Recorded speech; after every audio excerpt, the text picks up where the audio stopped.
My name is Stephanie Patterson, 27 years old. At my sister's engagement party, 50 guests, champagne tower, string quartet, my father lifted his glass. To our successful daughter, he said, eyes on Olivia. Our pride and joy. Then he turned to me, smirk barely hidden.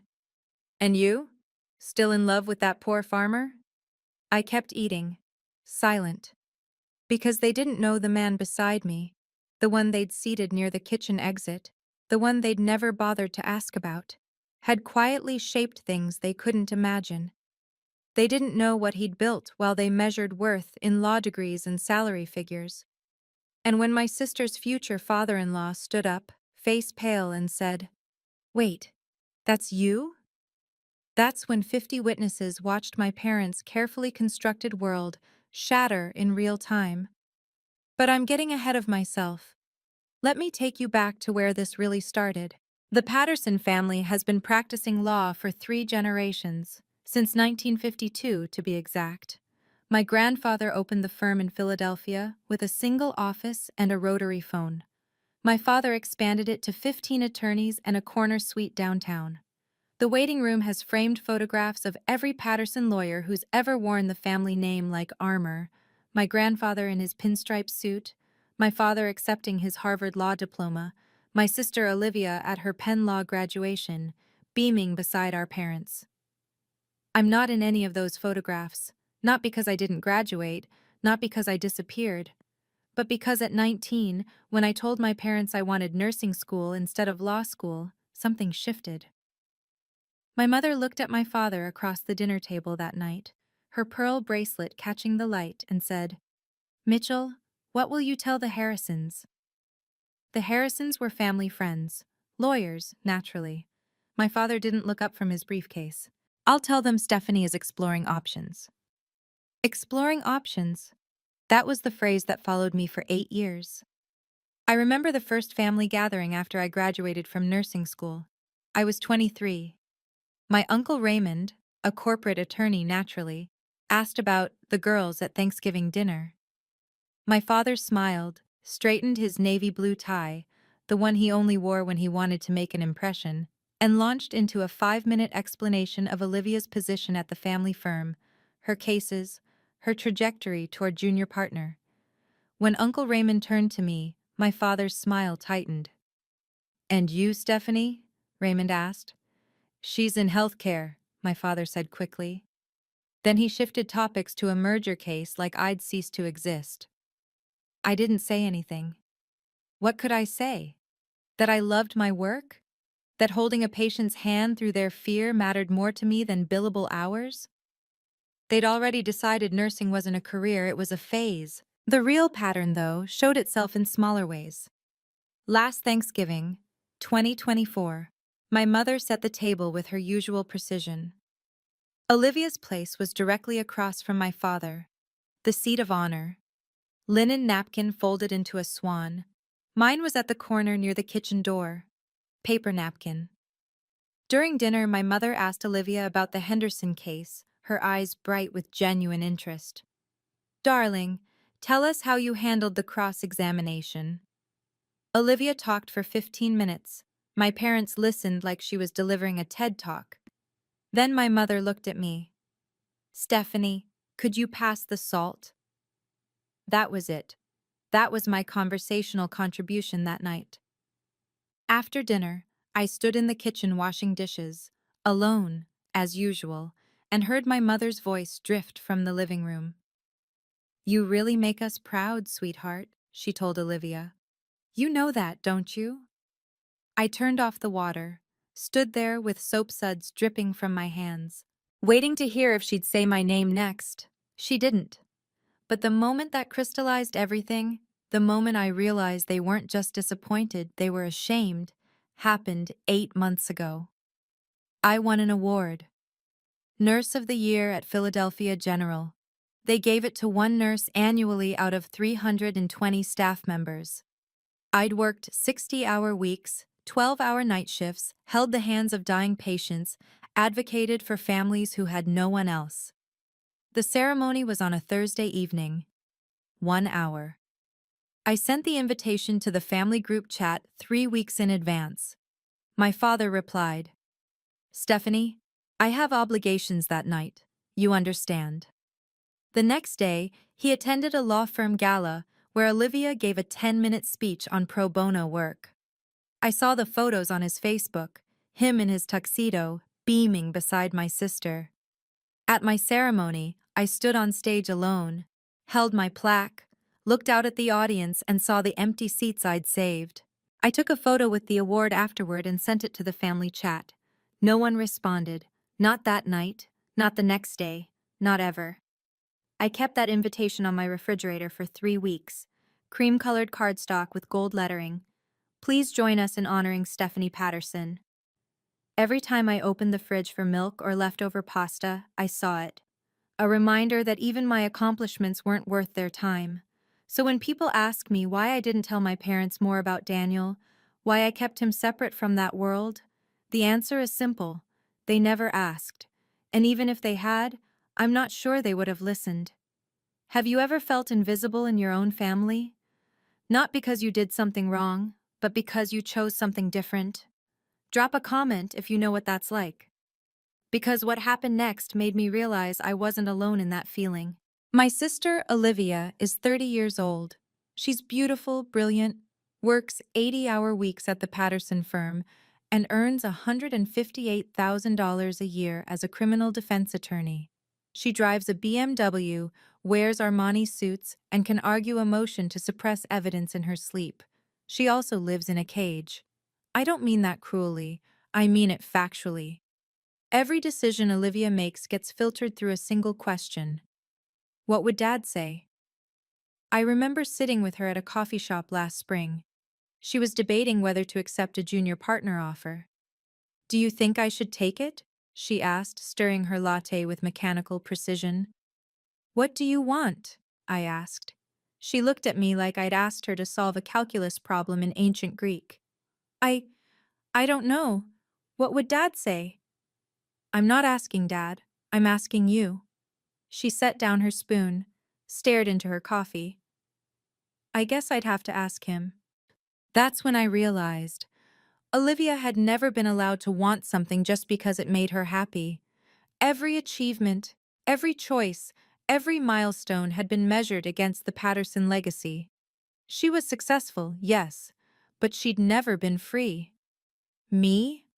I was free the moment they gave up on controlling me. I work as a registered nurse at Philadelphia General. I make $68,000 a year. I work night shifts, 7 p.m. to 7 a.m., 3 or 4 times a week. 12 hours on my feet. 60 patients a week, give or take. I wear scrubs that smell like antiseptic and sneakers with worn-down soles because comfort matters more than fashion when you're walking 6 miles per shift. My parents look at those sneakers like they're evidence of failure. But here's what they don't see. I chose this work because it matters. Because when an 83-year-old woman is alone and scared at 2 a.m., and I sit beside her bed and hold her hand through the pain, she looks at me and says, "Thank you. You saw me." Being seen. That's what nursing gave me. Ironic, isn't it? The career that made me invisible to my family made me visible to strangers. 5 days before Olivia's engagement party, she texted me. "Olivia, I know Mom and Dad are being difficult about Daniel. I'm sorry." Me. "You don't have to apologize for them." Olivia. "I just want this weekend to go smoothly."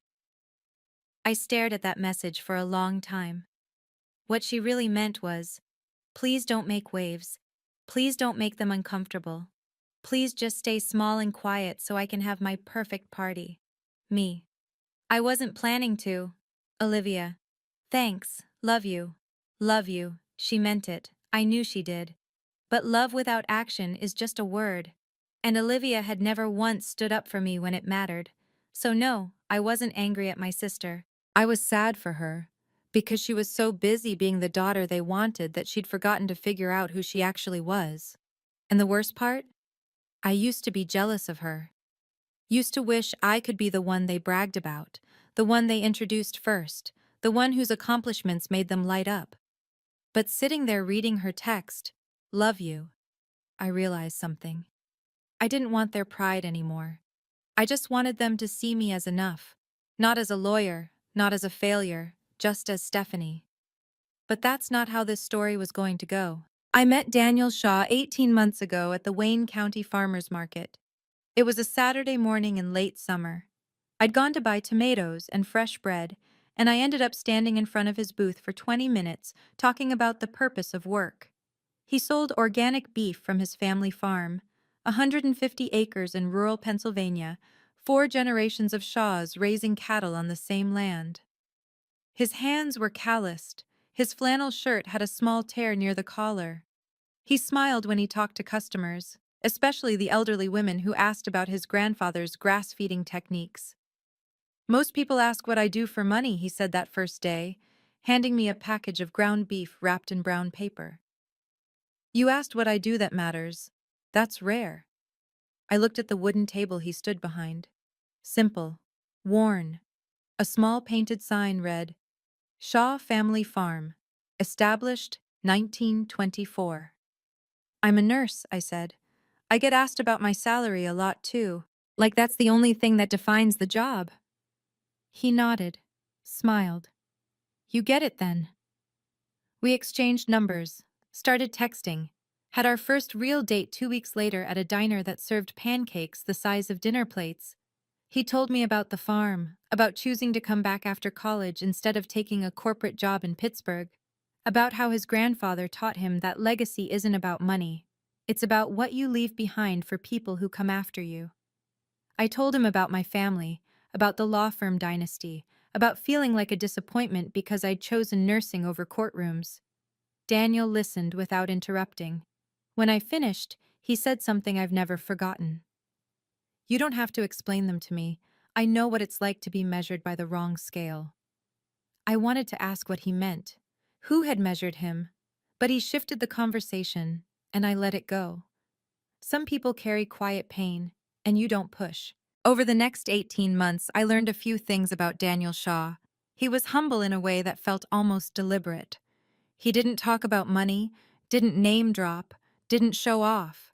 He drove a 10-year-old Ford pickup, wore the same 3 flannel shirts in rotation, lived in a small farmhouse with his dog, a border collie named Iris. But there were inconsistencies. Small things that didn't quite fit the poor farmer narrative my parents had constructed without ever meeting him. Once, I saw an email notification on his phone. Grant Proposal Review, Shaw Foundation Board Meeting. "Why is someone emailing you about a foundation board meeting?" I asked, casual. He shrugged. "Old project. Nothing exciting." Another time, I noticed he had a MacBook Pro, brand new, the expensive kind with the extra RAM. Not exactly standard equipment for someone supposedly scraping by. And then there was the way he spoke. Not just educated. Lots of people are educated, but precise. Thoughtful. Like someone who'd spent time in rooms where words carried weight. "You ever think about doing something other than farming?" I asked once, lying on a blanket in his field, watching clouds. "Every day," he said quietly. "But this is what matters to me. The work, the land, doing something real." "You sound like you've done something else before." He smiled. "Maybe." I didn't push. Because here's the truth. I didn't care if Daniel was hiding something. I cared that he saw me. That when I talked about my worst shifts, the patients I couldn't save, the families I couldn't comfort, he listened like it mattered. My parents never once asked about him beyond the basics. "You're still dating that farmer?" my mother asked over the phone in early October. "His name is Daniel." "Right, Daniel. Is it serious?" "It's been over a year, Mom." Silence. Then, "Well, you know best, I suppose." That was it. That was the extent of her interest. My father was worse. At a family dinner in November, he asked, "What does this Daniel person do for a living?" "He runs a farm, raises cattle." My father raised his eyebrows. "And that's sustainable? Financially?" "He manages." "I see." He sipped his wine. The conversation ended. They never asked where the farm was, how many acres, what Daniel studied in college, whether he had family, whether he made me happy. They saw farmer and made their judgment. And that judgment was not good enough for a Patterson. So when the invitation to Olivia's engagement party arrived, I already knew how this would go. The invitation came in the mail 3 weeks before the party. Thick cardstock, embossed lettering, the works. Olivia had handwritten a note at the bottom. "Hope you can make it, and bring Daniel!" Exclamation points, like she was excited, like this was going to be fun. The family group chat told a different story. Mom: "Stephanie, are you bringing a guest?" Me: "Yes, Daniel." Mom: "I see. Please remind him about the dress code." Dress code. Cocktail attire. As if Daniel didn't know how to dress himself. Dad: "Cocktail attire. No exceptions." He didn't say hello, didn't ask how I was. Just rules, standards, control. I didn't respond. What was the point? But 10 days before the party, I found out exactly how they really felt. I'd stopped by my parents' house to pick up a dress my mother insisted I try on, something she'd bought that she thought would be more appropriate than my own choices. While she was upstairs looking for it, I stood in the living room waiting. That's when I heard her voice. On the phone, in the kitchen, the door was half open. "About the 2 seats for Stephanie Patterson and her guest," she said, voice crisp and businesslike. "Please place them at table 9, near the exit. No need for elaborate name cards. They won't be staying long anyway." I froze. "And for the stage introductions during the toast, just focus on Olivia and Philip. We don't need to complicate the narrative." Complicate the narrative. I stood there, hand on the banister, feeling something cold settle in my chest. Not anger, not even hurt. Just clarity. They weren't disappointed in me, they were ashamed, and they were actively trying to hide me. My mother came downstairs a minute later, smiling, holding a navy blue dress. "Oh good, you're here. Try this on." I looked at her, at the pearl bracelet on her wrist, the one she only wore when she wanted to impress people, at her perfectly styled hair, at the smile that didn't reach her eyes. "Did you find it?" I asked. "The dress?" "Yes, right here." "No, the seating chart. For the party." Her smile faltered. Just for a second. Then she recovered. "Oh, we're still finalizing details. You know how it is." I took the dress. "Table 9? She blinked. "What?" "You're seating us at table 9, near the exit." Her face went carefully blank. "Stephanie, there are 50 guests. We have to seat people somewhere. Near the kitchen, away from the VIPs. That's not—" She stopped, rearranged her expression. "It's just logistics, sweetheart." I nodded slowly, handed the dress back. "I'll wear my own. But this one is—" "I'll wear my own," I said again, quietly, firmly. I left without trying it on. That night, I sat in my apartment kitchen, staring at the invitation on my counter. Daniel was at the farm, but we'd planned to talk later. When he called, I told him about the seating, about the voicemail. "Do you want to skip it?" he asked. No judgment, just the question. I thought about it, really thought about it. "No," I said finally. "I need to go. You don't have to prove anything to them." "I'm not trying to prove anything. I'm trying to say goodbye." Goodbye? To the version of myself that still hoped they'd change. Silence on the line. Then Daniel said, "Then we'll go. Together." And I knew, whatever happened at that party, I wouldn't be alone. But I couldn't have predicted what actually happened. None of us could. The Whitman estate is the kind of place people rent when they want to make an impression. Stone facade, manicured gardens, floor-to-ceiling windows overlooking a private courtyard. My parents had booked it for the evening, 7 p.m. to midnight, and spared no expense. String quartet in the corner, 3-tier champagne tower, 50 guests in cocktail attire mingling under Edison bulb string lights. Daniel and I arrived at exactly 7.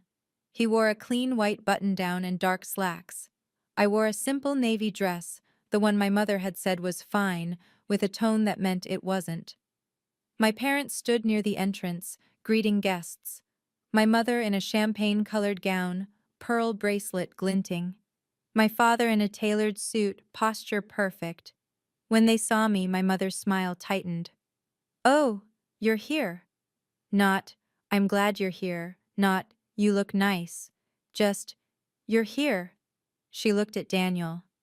"And Daniel, correct?" She said his name like she was reading it off a name tag. "Yes, ma'am," Daniel said, extending his hand. She shook it briefly, didn't meet his eyes. My father nodded in our direction, one quick dip of his chin, then turned to greet the couple behind us with actual warmth. "Henry! Sarah, so glad you could make it! Come in, come in!" Judge Henry Ashford and his wife, Olivia's future in-laws. My father clapped the judge on the shoulder like they were old friends. Daniel and I walked past them into the main room. "Well," Daniel said quietly, "that was welcoming." I almost laughed. Almost. We found the seating chart near the bar. Elegant calligraphy on a gold-framed board. Table 1, Olivia Patterson, Philip Ashford, Judge Henry Ashford, Sarah Ashford, Dr. Mitchell Patterson, Judge Laura Patterson, the VIPs. Tables 2 through 7, a mix of attorneys, a few doctors, some business owners, people my parents wanted to impress.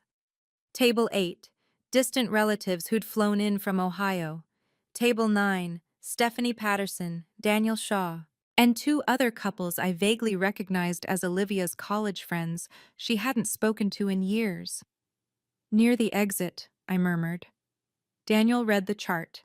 His jaw tightened slightly, but he didn't say anything. Just put his hand on my lower back, gentle, grounding, and guided me toward our table. Table 9 was exactly where my mother had described.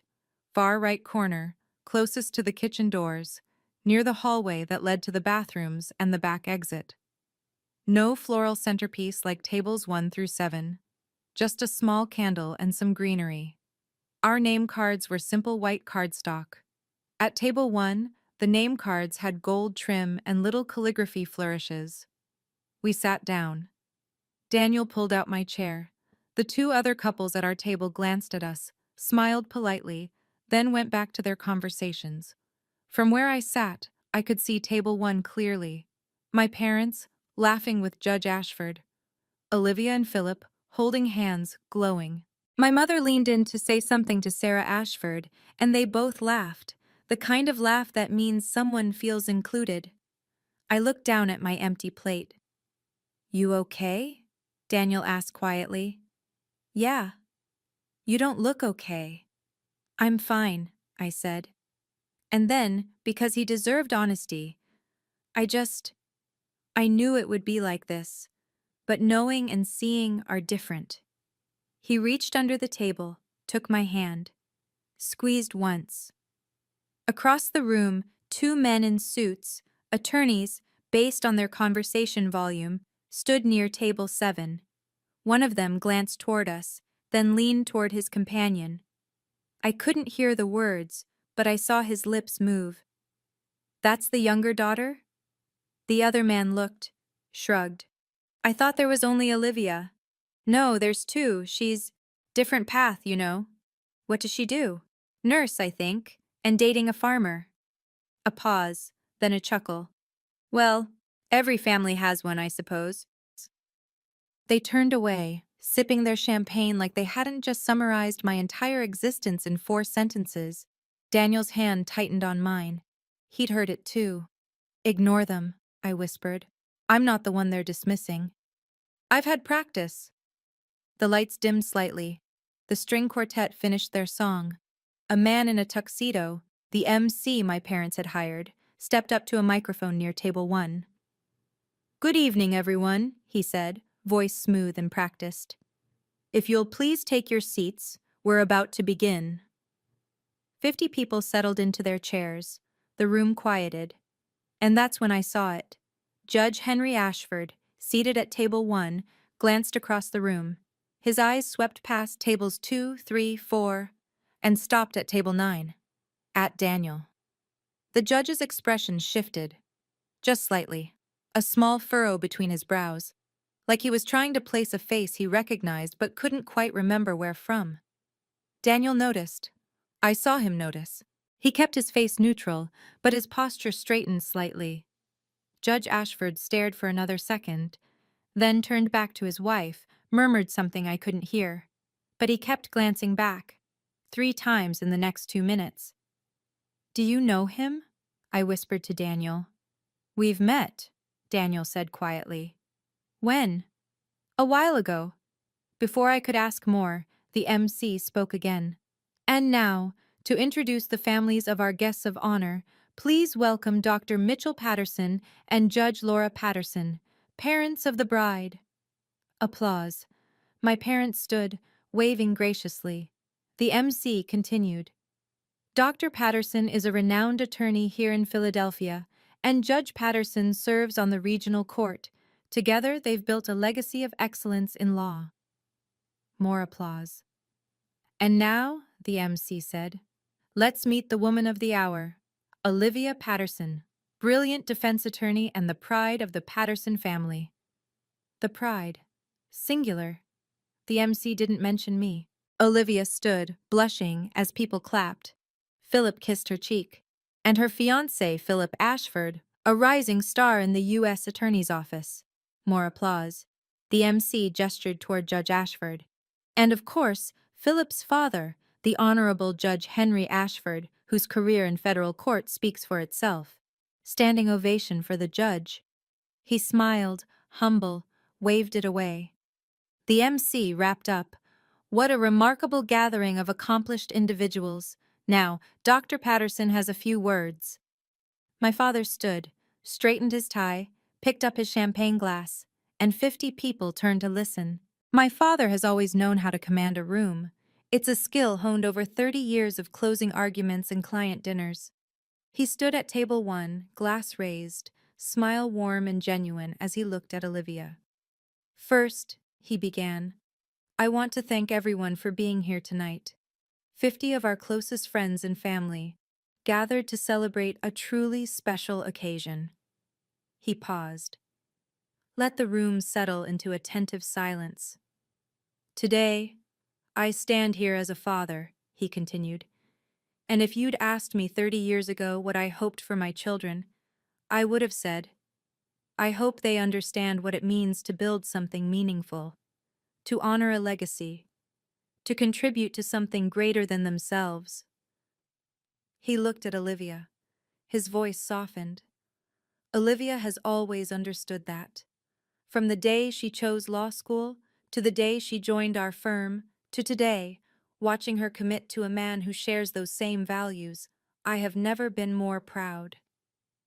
People murmured in agreement. Someone said, Hear, hear. My father's smile widened. To our successful daughter, our pride and joy. He raised his glass higher. 50 people raised theirs in response. And then his eyes slid to me. The smile stayed, but something behind it shifted. Something colder.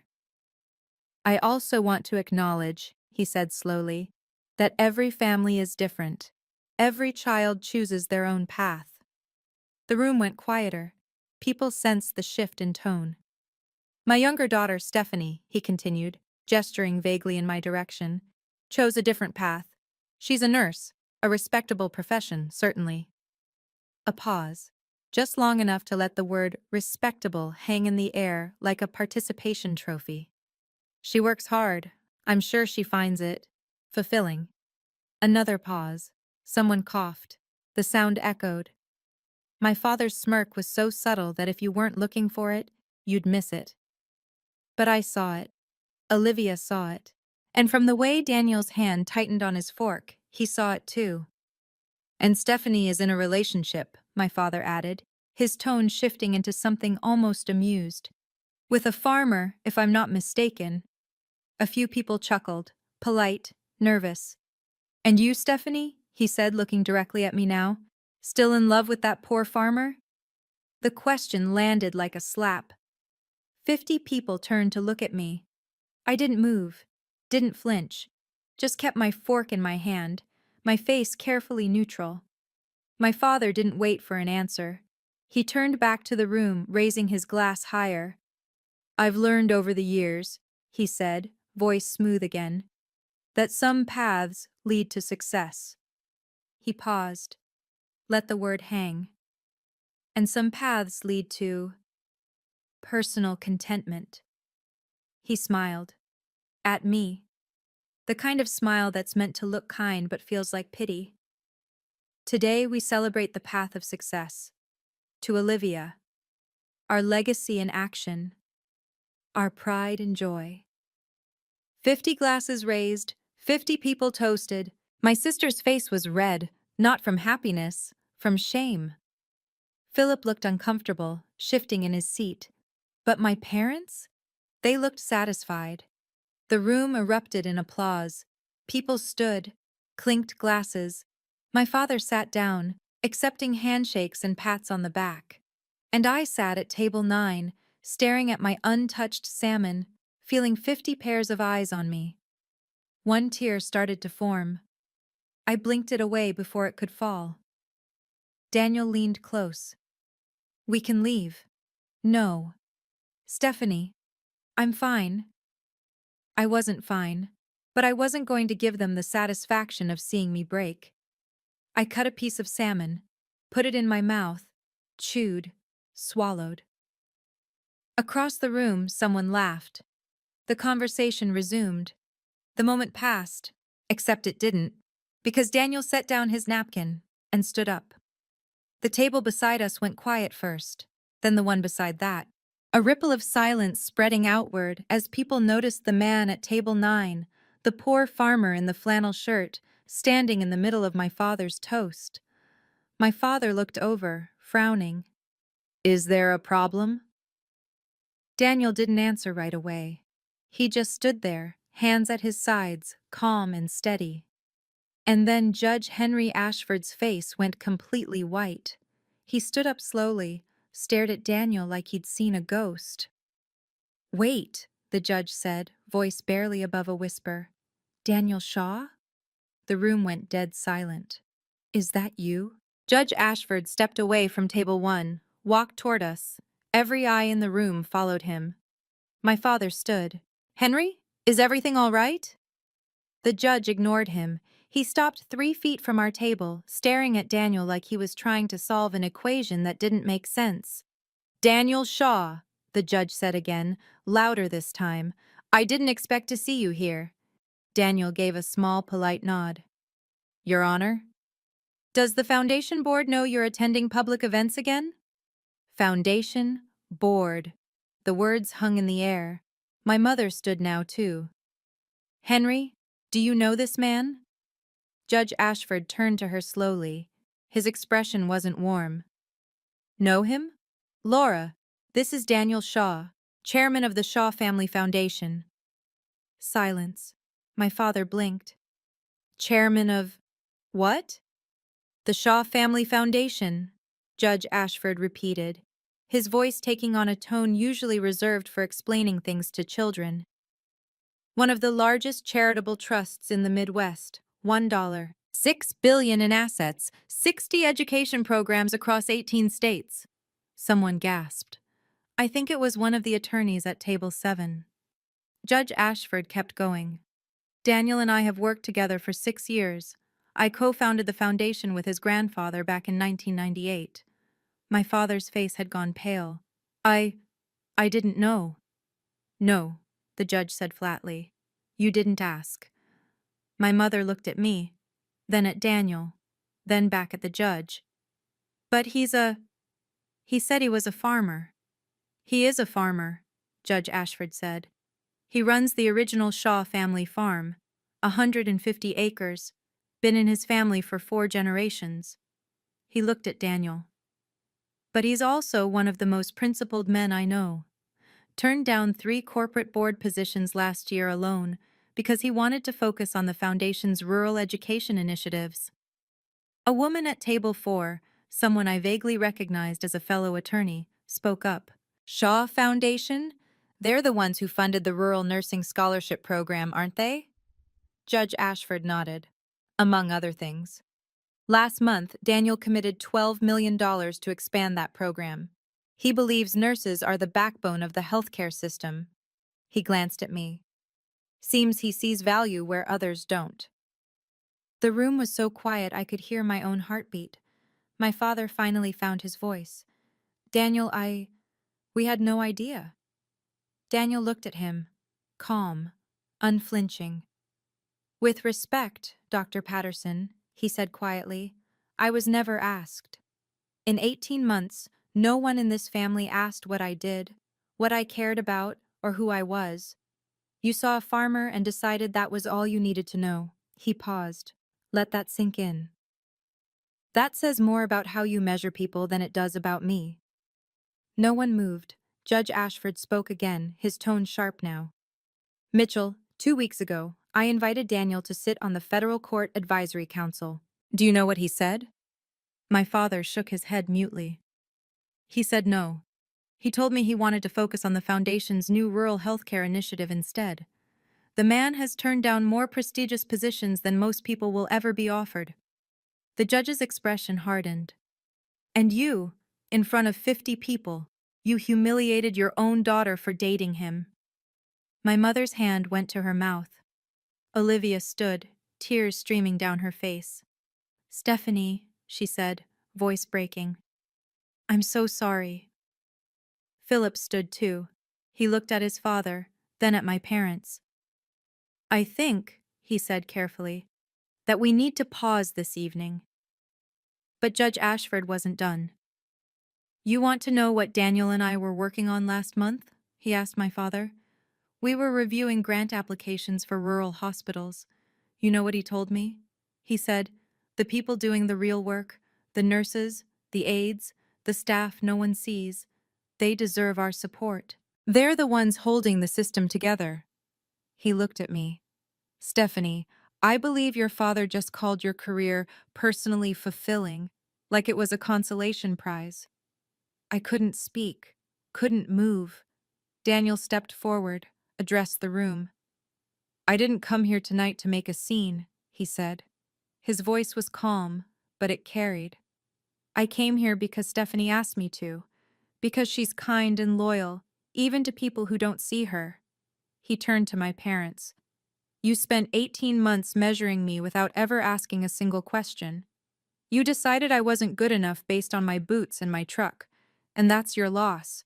But what you did to Stephanie, dismissing her career, her choices, her worth, that's something I can't ignore. My father opened his mouth, closed it. She holds people's hands when they're dying, Daniel continued. She advocates for families who have no one else. She works 12-hour shifts on her feet and comes home exhausted and still finds time to care about people, and you reduced all of that to personal contentment, like it was a failure. The silence stretched. Then my mother spoke, voice trembling. Stephanie, we didn't mean... Yes, you did, I said. It was the first time I'd spoken since my father's toast. Everyone turned to look at me. I stood, slowly. My legs shook, but I stood. You meant every word, I said. You've been saying it for 8 years. Maybe not out loud, but in every decision. Every time you seated me away from the important people. Every time you forgot to ask about my work. Every time you introduced Olivia first, and then paused before mentioning me. My mother's tears started to fall. I'm not angry, I said, and I meant it. I'm just done. Done hoping you'll see me. Done shrinking myself to make you comfortable. I looked at Daniel. He nodded. We're leaving, I said, and we walked out. 50 people watched us go. No one tried to stop us. 3 days after the party, my phone rang. Olivia. I almost didn't answer. But something, maybe habit, maybe curiosity, made me pick up. Steph, she said. Her voice was hoarse, like she'd been crying. Can we talk? About what? About everything. About mom and dad, about what happened. I sat down on my couch. Okay. Philip wants to postpone the wedding. I blinked. What? He said, her voice cracked. He said he can't marry into a family that humiliates people like that. He said if mom and dad don't make it right, he doesn't want to be part of it.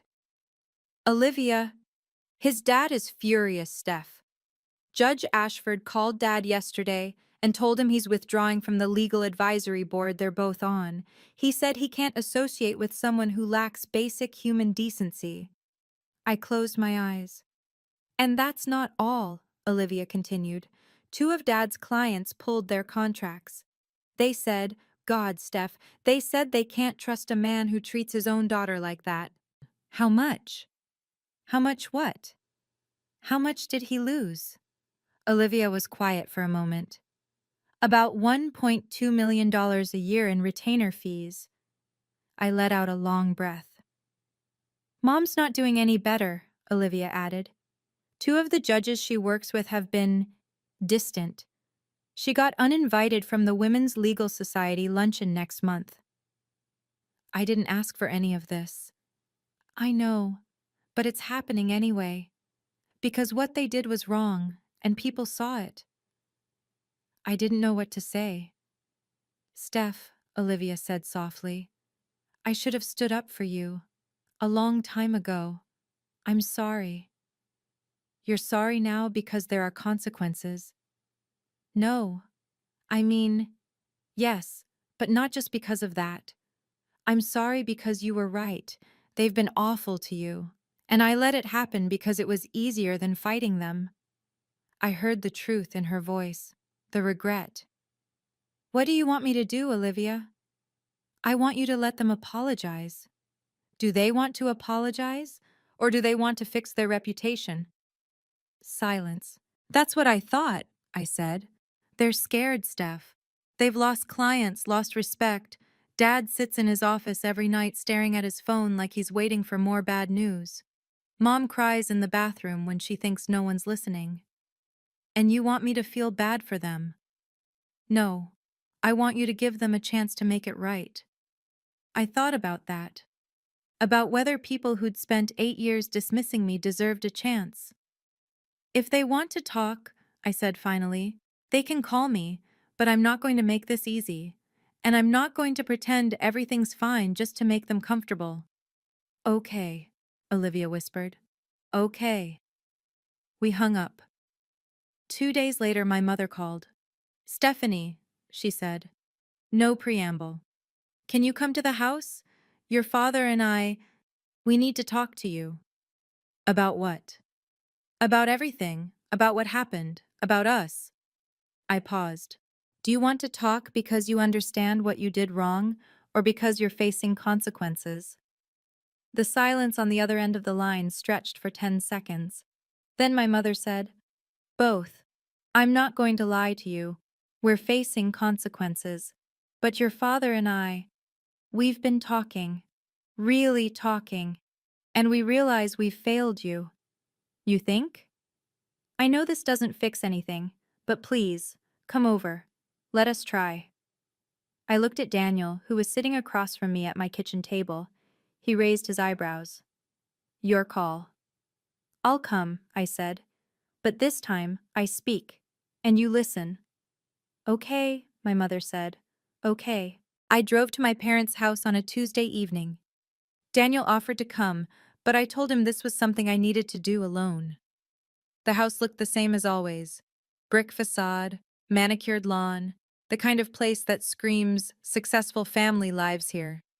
My mother opened the door before I could knock. Thank you for coming, she said. I stepped inside. My father was sitting in the living room. The same living room where those framed photographs hung. 3 generations of Patterson lawyers. Still no photo of me. Olivia was there too. She gave me a small, sad smile. We sat. No one spoke for what felt like an hour, but was probably only 10 seconds. Then my father cleared his throat. Stephanie, he said, your mother and we didn't know. Didn't know what? I asked. That Daniel was someone important. I shook my head. That's the problem, Dad. You measured him before you knew him, just like you measured me. He flinched. You looked at his boots and his truck and decided he wasn't worth your time, I continued. You never asked what he did, what he cared about, whether he made me happy. You just saw a farmer and decided that meant failure.